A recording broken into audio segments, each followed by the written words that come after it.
Assalamualaikum warahmatullahi wabarakatuh. Waalaikumsalam warahmatullahi wabarakatuh. Alhamdulillah. Alhamdulillahi wa kafa wa salamun ala ibadihi alladhina istafa. Arsalahu bil haqqi basyiran wa nadhiran wa da'iyan ila Allahi bi'idnihi wa sirajan munira. Faqad qala Allah ta'ala azza wa jalla jalaluhu wa amma namaluhu wa jalla sha'nuhu fi kalamihil majid wal furqanil qadim. A'udzu billahi minasy syaithanir rajim. Bismillahirrahmanirrahim.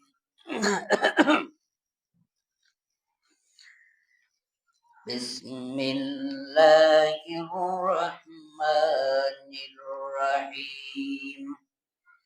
Innama ya'muru masajidallahi man amana billahi wal yawmil akhir wa aqamas salata wa atas zakata wa lam yakhsha illa Allah fa'asa ulaika ayyakunu minal muhtadin.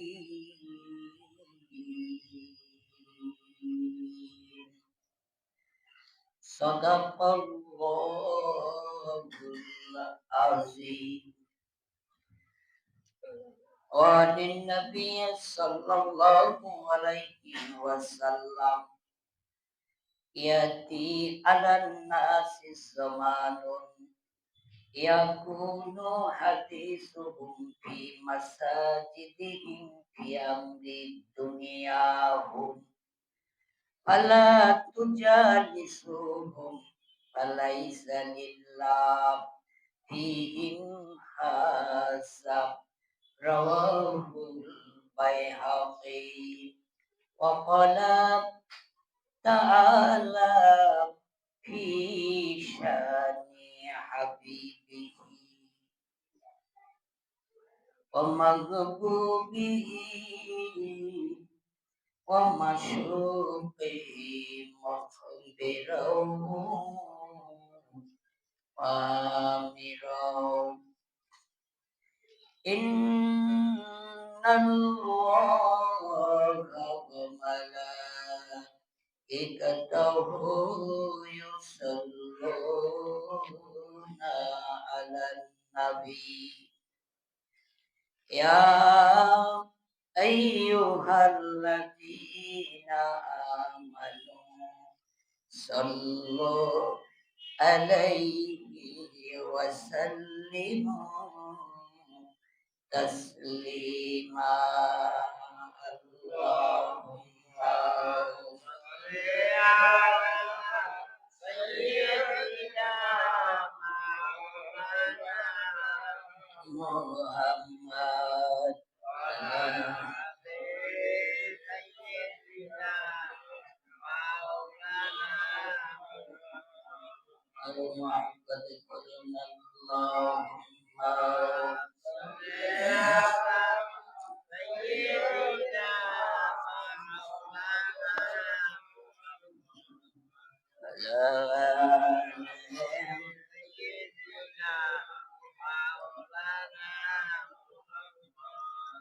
नहीं है तुझा में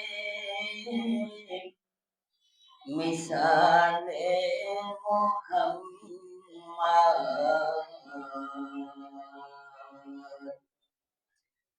जमाले खुदा है कमाले मोहम्मद अल्लाहुम्मा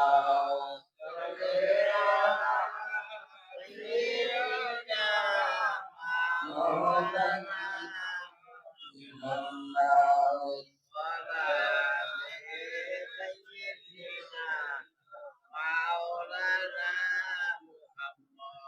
ला इलाहा इल्लल्लाह ला इलाहा इल्लल्लाह ला इलाहा इल्लल्लाह ला इलाहा इल्लल्लाह ला इलाहा इल्लल्लाह ला इलाहा इल्लल्लाह ला ইলাহা ইল্লাল্লাহ তুমি সাগরের বুকে দিলে কান্না তুমি পাহাড়ের বুকে দিলে ঝর্ণা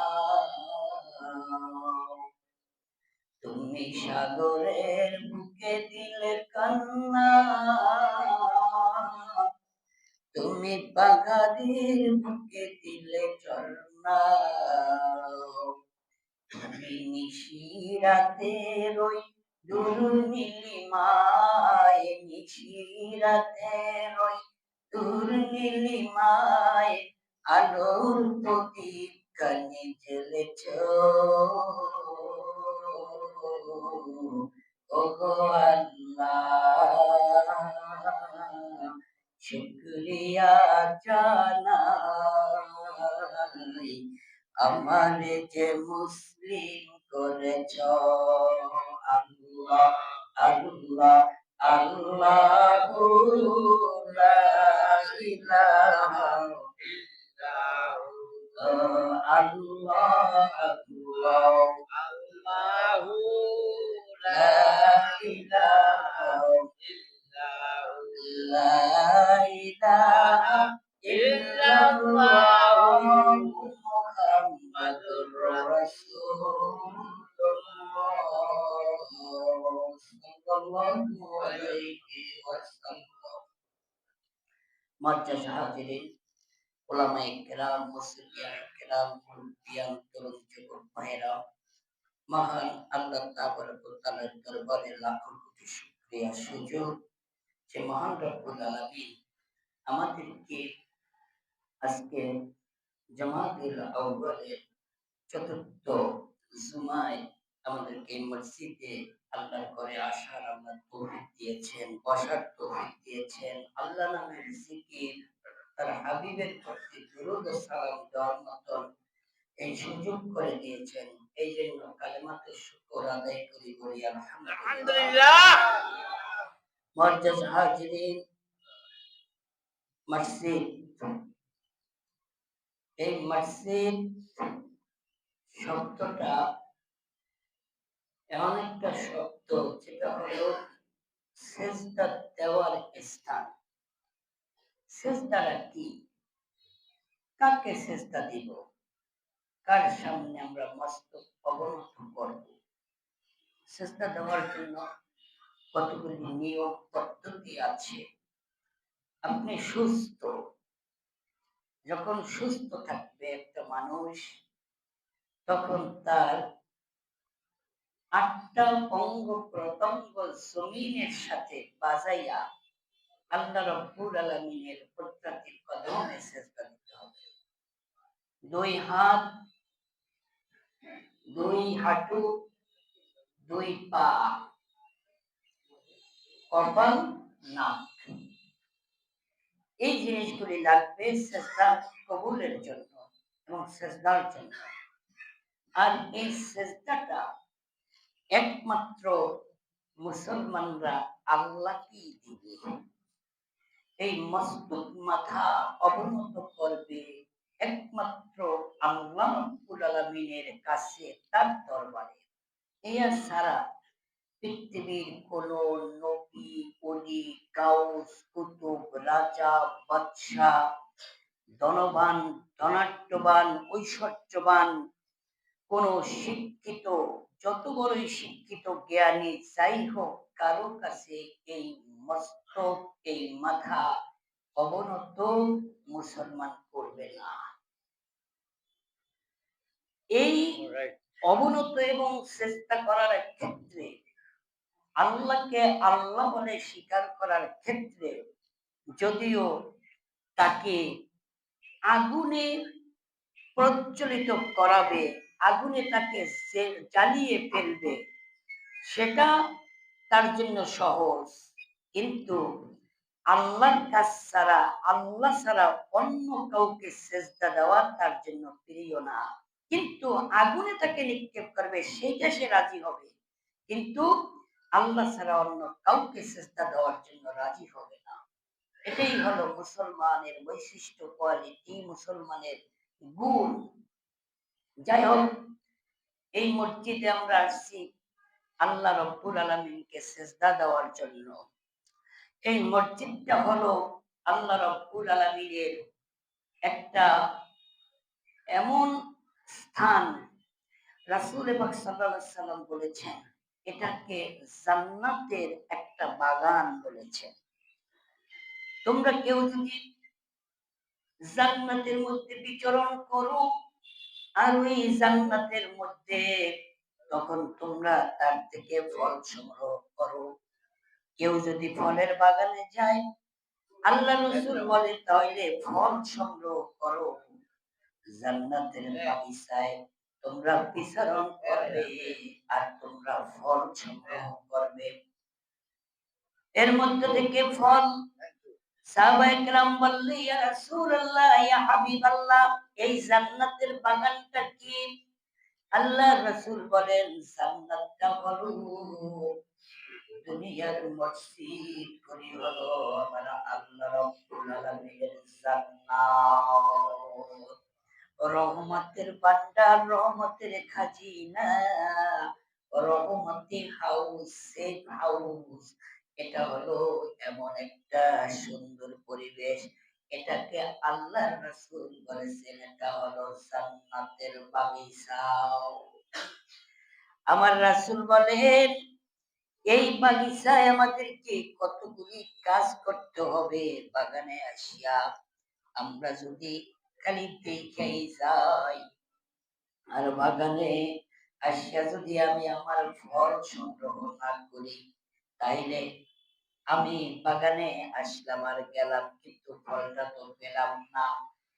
আল্লাহ রাসূল বলেন ফল তোমরা সংগ্রহ করবে, কিন্তু এই দুনিয়ার এমন একটা জামানা আসবে, আনিন নবী সাল্লাল্লাহু আলাইহি ওয়াসাল্লাম ইয়াতি আলান নাসি সামাদুন, মানুষের উপর এমন একটা জামানা আসবে, এমন একটা সময় আসবে, এমন একটা সময় আসবে, যে সময়টা হাদিসুকুম ফি মাসাজিদিহিম ফি আমরিদ দুনিয়াহুম, তারা মসজিদের মধ্যে এসে তারা শুধু পার্থিব কথাবার্তা নিয়েই তারা মশগুল থাকবে। এমন একটা জমানা আসবে মসজিদের মধ্যে এসে তারা শুধু হাদিস সোহম, তারা কথাবার্তায় মশগুল থাকবে। এই মাসাজিদিহিম, এই মসজিদগুলির মধ্যে ফি আমরিদ দুনিয়া, দুনিয়াবি কথাবার্তা নিয়া, যেই কথাবার্তাগুলির মধ্যে কোনো ফল নাই, অনর্থক সওয়াব নাই, ওই জিনিসগুলির মসজিদের মধ্যে তারা আলোচনা করবে। আর এই যে অনর্থক কথাবার্তা, যেই কথার মধ্যে কোনো লাভ নাই, যেই কথার মধ্যে কোনো সওয়াব নাই, আল্লাহ রাসূল ওই কথাগুলিও বর্জন করার জন্য বলছেন, সেটা মসজিদে কি আর চায়ের দোকান কি আর বাসায় কি আর রেস্টুরেন্টে কি, দুনিয়ার কোন জায়গায় এমন কথাগুলি তোমরা বলো না যে কথাগুলির দ্বারা তোমার কোনো লাভ হবে না, যে কথাগুলির দ্বারা কোনো সওয়াব হবে না, ওই কথাগুলি তুমি পরিত্যাগ করো। আর এমন আরো বলেছেন, এমন কিছু কথা আছে যেই কথা মুমিন কোনোদিন বলতে পারে না, মুসলমান কোনোদিন বলতে পারে না। যারা নির্বোধ বোকা তারাই ওই কথাগুলি বলে। যেমন কাজগুলি তারা করে, ১ নম্বর কাজ হলো যেই কথা অনর্থক সেই কথা বলে। অনর্থক এটা একটা বোকামির লক্ষ্য, অজ্ঞতার লক্ষ্য, মূর্খতার লক্ষ্য। এই মুখটার মধ্যে জবানটা হলো একটা তীরের মতন, ধনুকের মাঝে যেভাবে বুলেটের বন্দুকের মাঝে যেভাবে বুলেটটা থাকে আর ধনুকের মাঝে যেভাবে তীর ধনুকটা থাকে, ওই ধনুকটা না ছাড়া পর্যন্ত, ফায়ারিং না করা পর্যন্ত ওইটার মধ্যেই থাকে, ততক্ষণ পর্যন্ত সে মনে করে যে আমার কাছে একটা অস্ত্র আছে, আমার অস্ত্রটা, আমার ধনুকটা আমি তখনই প্রয়োগ করব যেই জায়গায় গেলে বাতিল শক্তি, শত্রু, যেটা একটা তীর দ্বারাই সে আক্রান্ত হতে পারবে। আর অহেতুক অন্য জায়গায় যদি ছাড়ি, এক সময় আমার ধনুক শেষ হয়ে যাবে, তীর শেষ হয়ে যাবে, আমার যখন শত্রুর মোকাবেলা আসবে তখন আর আমার তীর হাতে থাকবে না, রিজার্ভ থাকবে না। এই জন্য বুঝে শুনে তীর নিক্ষেপ করতে হবে। আর এই মানুষের জবানটা এমন একটা রিজার্ভেবল সেন্টার, এমন একটা প্লেস, এমন একটা স্থান, এই মুখের কথাগুলি এক একটা তীর ধনুকের মতো। যখন সে কথাটা মুখের মধ্যে রাখবে, জবানের মধ্যে রাখবে, ততক্ষণ পর্যন্ত তার কোনো শত্রু থাকবে না, ততক্ষণ পর্যন্ত তার কোনো সমালোচক থাকবে না, ততক্ষণ পর্যন্ত তার উপর কোনো আক্রমণ আসবে না, তাকে বোকাও পরিচয় দিতে পারবে না, সে থাকবে রিজার্ভ। আর যখন সে কথা বলে ফেলবে, ওই কথাটা যদি অনর্থক হয়ে যায়, ওটা একটা লক্ষ্যভ্রষ্ট তীরের মতন বের হয়ে গেল। তীরটা যখন বের হয়ে যাবে আর ওই তীরটাকে কন্ট্রোল করার মতন শক্তি তার নাই, তীর না মারা পর্যন্ত তার কন্ট্রোলিং পাওয়ারে থাকবে। তীর যখন ছেড়ে দিবে তখন আর তীরটা ফেরানো সম্ভব নয়। আপনার জবানের মধ্যে থেকে, মুখের মধ্যে থেকে যদি একটা কথা ছেড়ে দেয়, ওই কথাটা আর ফিরাইয়া আনা সম্ভব হয় না। তাই কোনো একটা মানুষ একটা কথার জন্য দুনিয়ায় হোক, একটা কথার জন্য মসনাদি তক্তে সিংহাসনের উচ্চ আসনে উঠে যায়, ফুলের মালা গলায় পরিয়া যায়। আর এমন একটা কথা আছে যে কথার কারণে ফুলের মালা জড়িয়া যায়, আসল লড়িয়া যায়। কথা ঠিক না ব্যাটি? ঠিক আপনি যদি ইসলাম শরীয়ত সম্মত ভাবে কথাগুলি এইভাবে রিজার্ভ রাখা, আসল জায়গায় যদি কথাগুলি ছাড়া যায়, তাহলে আল্লাহ রাব্বুল আলামিন তার সুসজ্জিত জান্নাতের চেয়ারে আপনাকে বসাইবে। মুআজ্জাজ হাজিরিন, এই জন্য অনার্থক কথাবার্তা বলা, এইটা হলো বোকামির লক্ষণ। আর একটা বোকামির লক্ষণ হলো অহেতুক যে কোনো জায়গায় রাগ হয়ে যাওয়া, যেই রাগে কোনো লাভ নাই। এখন সন্তান ফজরের নামাজ পড়ল না, তাকে রাগ করুন না, তাকে সুমা দেব, এটা তো রাগ করতে হবে। কিন্তু এমন একটা জায়গা আছে যেই জায়গায় রাগ করলে কোনো লাভ নাই, আরো ক্ষতি। একটা গরু আপনি চালাইতেছেন, গরুটা বোঝে না, আউলা জাউলা করে, তারে রাগ করিয়া ফিরে হয়ে আলাইলেন, বল লাগে রাগ হইয়া জামা সিরিয়া ফেলাইলেন, ঘরের প্লেকারি প্লেট প্লিজ ভাঙ্গা ফেলাইলেন। এই রময়ে তুক জায়গায় অনার্থক জায়গায় রাগ করা এটাও বোকামির লক্ষণ। এর দ্বারা ভবিষ্যৎ জীবন অন্ধকার হয়ে যায়, সমাজের মধ্যে বোকা প্রমাণ হইয়া যায়। আর একটা কাজ হলো বোকার লক্ষণ হলো শত্রুও বোঝে না, বন্ধুও বোঝে না, শত্রু আর বন্ধু পার্থক্য করতে পারে না। দুনিয়ায় যে মা বাবা পৃথিবীর সবচেয়ে বড় বন্ধু, আল্লাহ যে সবচেয়ে বড় বন্ধু, রাসূল যে সবচেয়ে বড় বন্ধু, কোরআন হাদিস যে সবচেয়ে বড় বন্ধু, এটা বোঝে না। কিন্তু শত্রু যে তাকে আদর করিয়া কোলের মধ্যে বসায়, তাকে আদর করিয়া কাছে আনে। পৃথিবীর মধ্যে আমার জন্য আমার বড় শত্রু হলো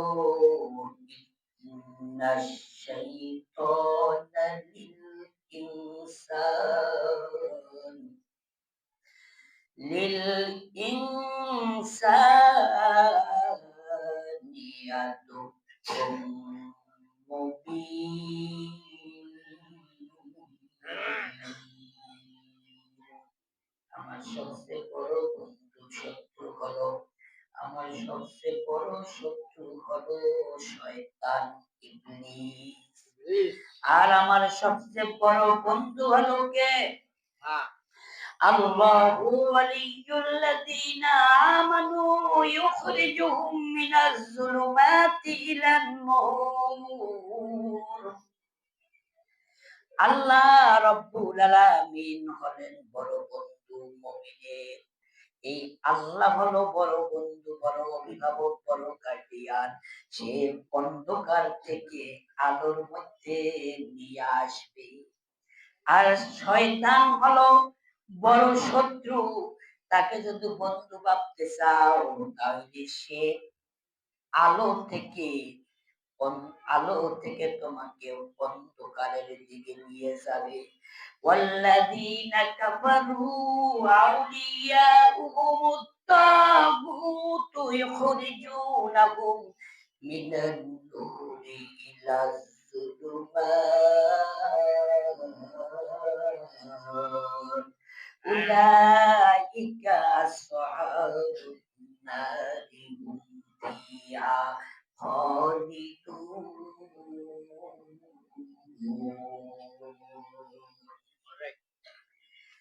যারা শয়তানকে বন্ধু মনে করবে, এই শয়তান তাদেরকে আলোর থেকে অন্ধকারে নিয়ে যাবে, ভালো পথ থেকে খারাপের দিকে নিয়ে যাবে, সামনে চাকচিক্য দেখায় তাকে অ্যাক্সিডেন্ট ঘটাইয়া দিবে।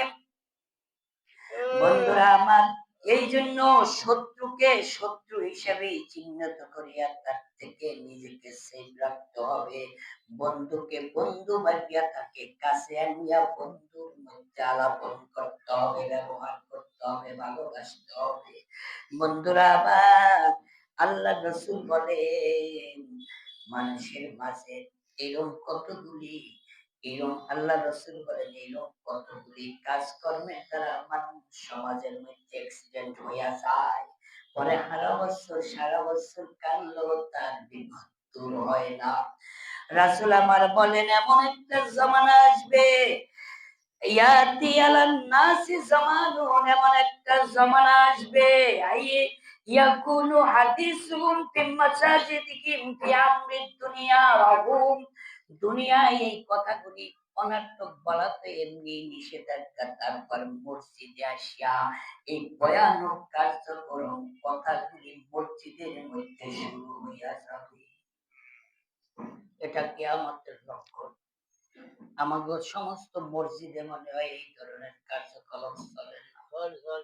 চলে মসজিদের বারান্দা হইয়া যায় একটা গল্পের আসরের মতো। মসজিদে আসিয়া কথা না থাকলেও কইব দরকার নাই, হইয়া বড় ইমাম সাহেবের একটা ধাক্কা দিল, মানে কথা দিয়া। যদি ইমাম সাহেবের কথা দিয়া ধাক্কা না দেয় তাইলে হ্যাঁ তো নেতা বলবে না।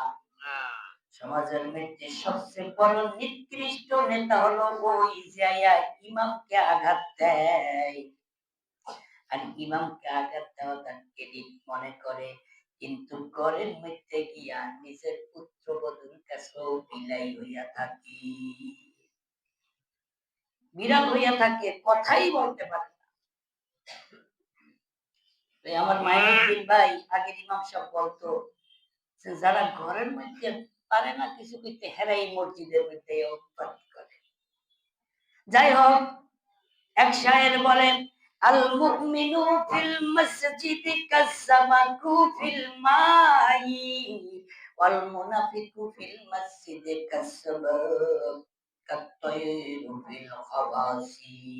একজন মুমিন যখন মসজিদের মধ্যে আসবে, মাছ যখন গভীর পানির মধ্যে চুপচাপ থাকে, ওইভাবে সে গভীর আল্লাহর রহমতের পানির মধ্যে সে ডুবিয়া যাবে, আল্লাহর রহমতের একুয়ারিয়ামের মধ্যে সে ডুবে থাকবে।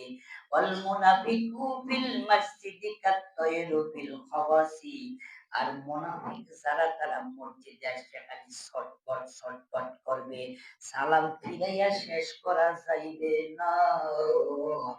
নামাজ পড়তে আছে, লোকটার সামনে একটা সোফা দেওয়া তো দূরের কথা, হেরে ভেদ করিয়া ধাক্কা দিয়া বাইরে যাওয়ার লিগা পাগল হইয়া যায়। কথা ঠিক না বেটি?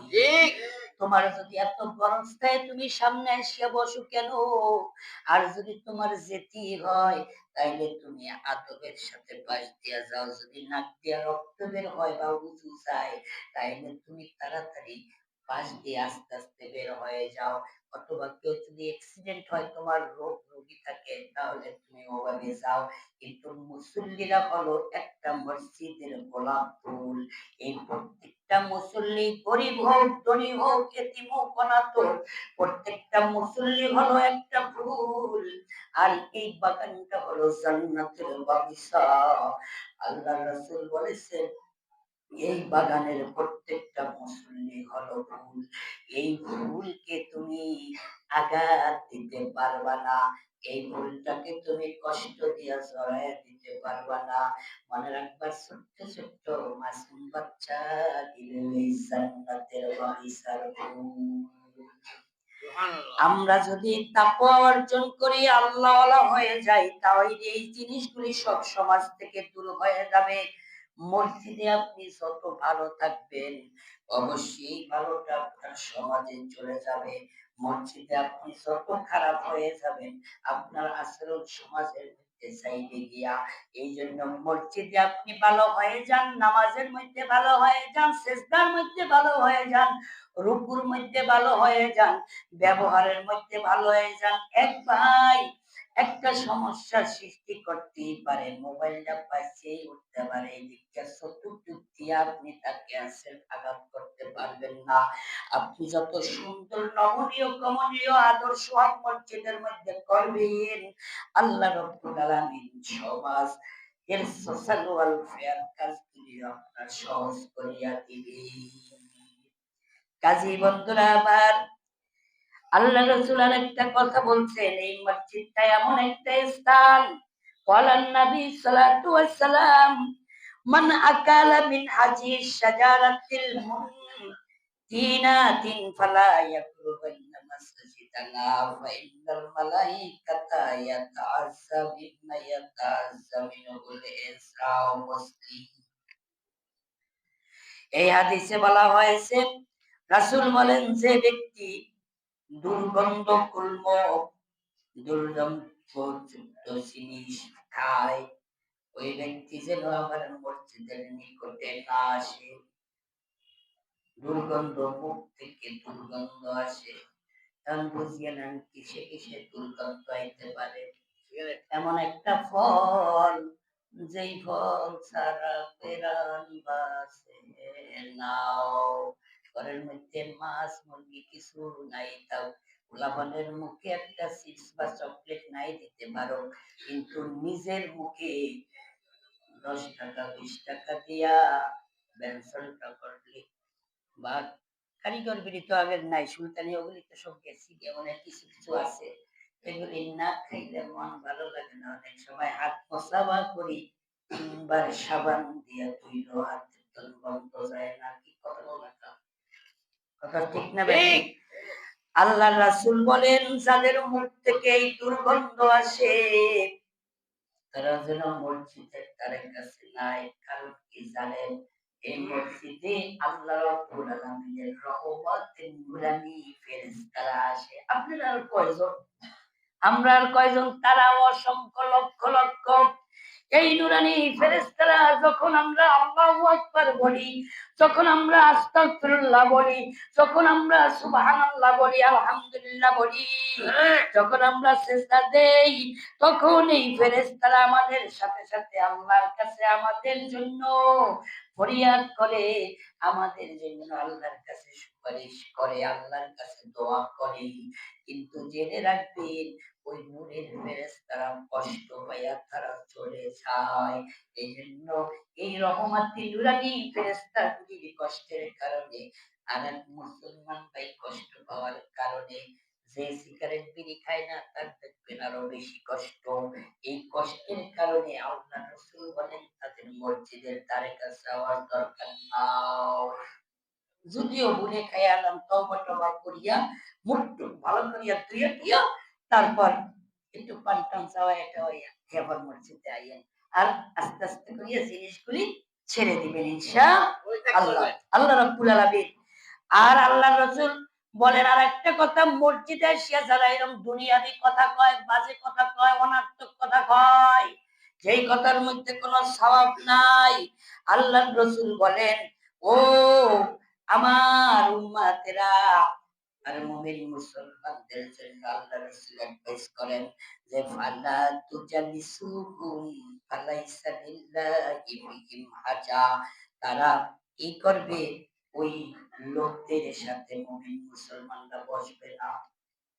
যারা দুনিয়াবি কথা বলে তাদের পাশেও তুমি বসিও না, তাদের কাছেও তুমি যাইও না। ফালাইসা লিল্লাহি ফিহিম হাজা, তাদের দ্বারা আল্লাহর কোনো প্রয়োজন নাই। নাউযুবিল্লাহ। বন্ধুরা আমার, আল্লাহ রাব্বুল আলামিন মসজিদের হক আমাদের আদায় করার তৌফিক দান করুন, আমিন। কিন্তু একটা কথা, মুসল্লিরা একটু আসবে, আইসপেরানের একটু কথা বলুন, মনের কথা বলুন।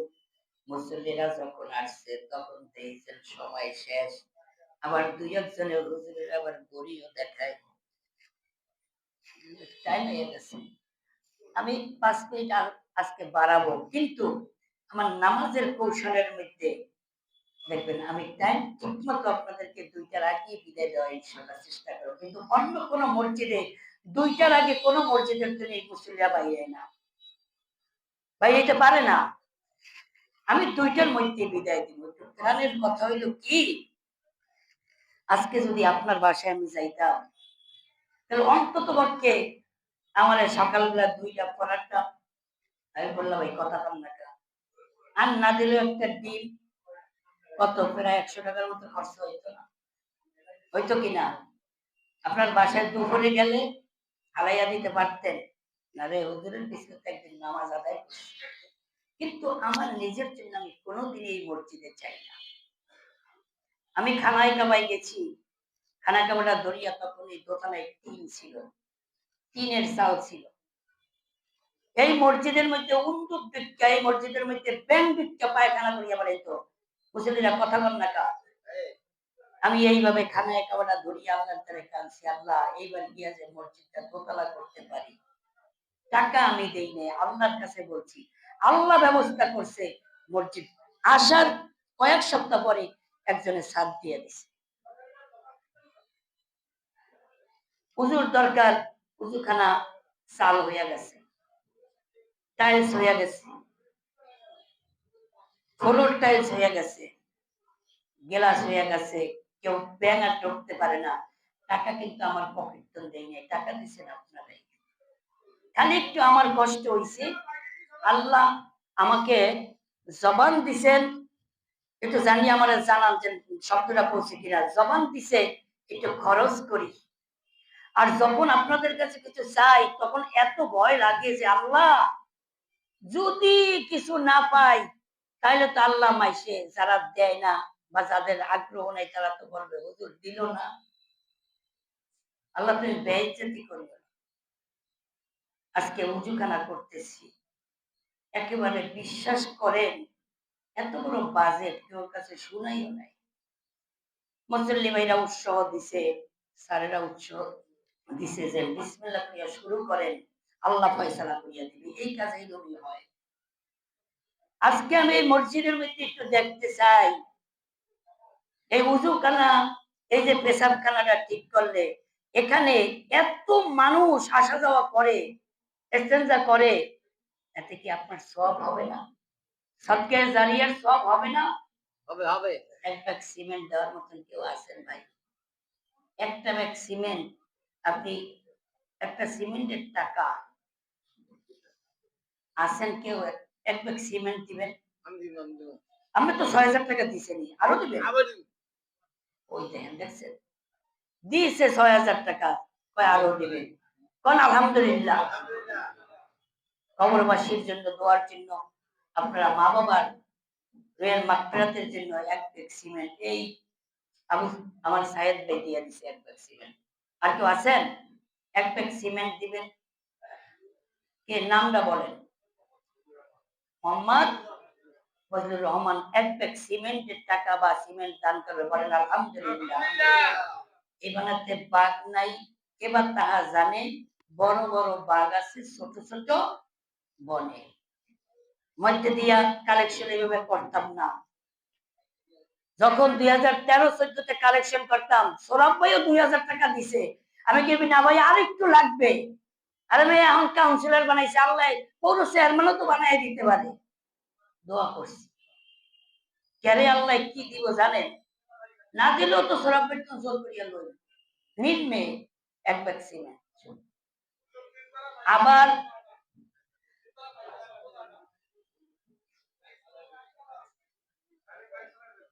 মাইকের মাইক্রোফোনটা দেওয়া, আর এক ব্যাগ সিমেন্ট একটু তাড়াতাড়ি ভাই, তাড়াতাড়ি তাড়াতাড়ি। আমি 2টার মধ্যে সকলকে বিদায় করবো ইনশাআল্লাহ।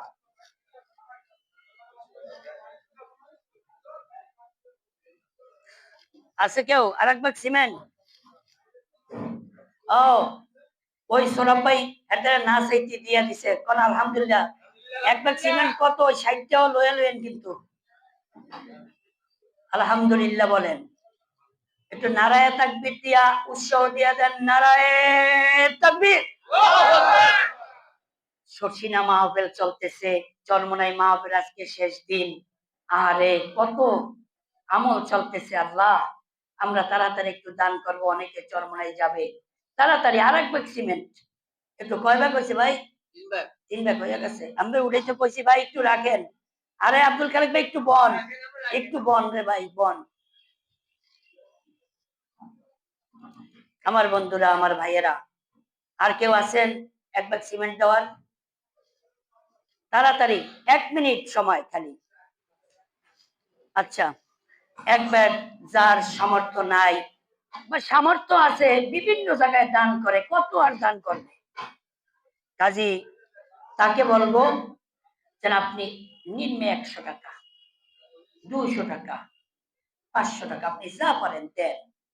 আপনি 100 টাকা করিয়া দিয়ে দেন, দেন। এখানে আল্লাহ রাব্বুল আলামিন এত রোগ দেন, আলেন দিয়ে দেন 50 টাকা, 100 টাকা। তবে একটা অনুরোধ, 10টা টাকা দিলেও দিবেন, কেউ এককালে খালি হাতে ফিরাইবেন না। 10 টাকা দিলেও দিবেন। আমি না দিয়া কিন্তু কালেকশন করি না, এটা আমার আদত অভ্যাস না। কাজে অনুরোধ, আর সবাইকে কি আল্লাহ নেক কাজে কবুল করে? সবাইকে কবুল করে না। একে নেকি কর गर कोई बंदा करे একটি বদলে মে উসকে 10 মিলে। দোতলায় গেছে কে কালেকশনে?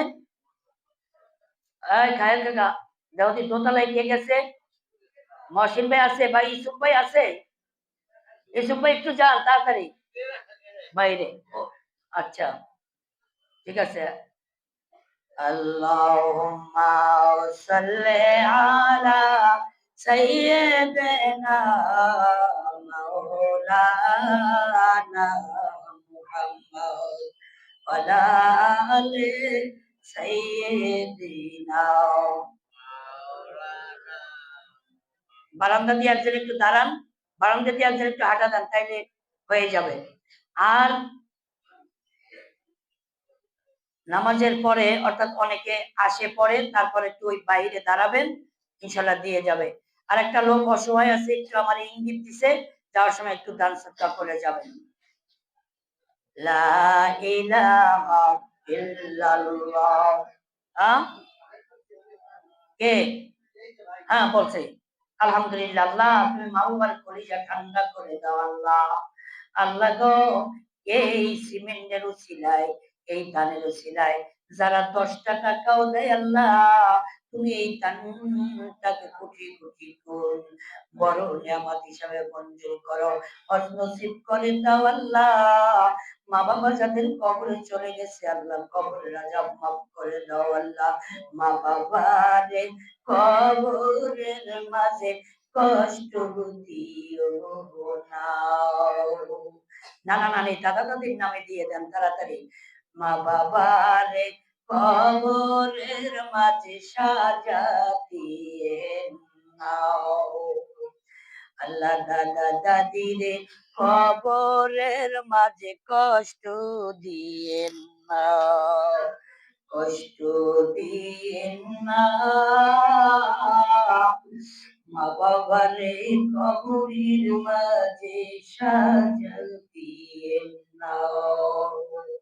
আমার তৌফিক ইল্লা বিল্লাহ। আসসালামু আলাইকুম। একটা মোবাইল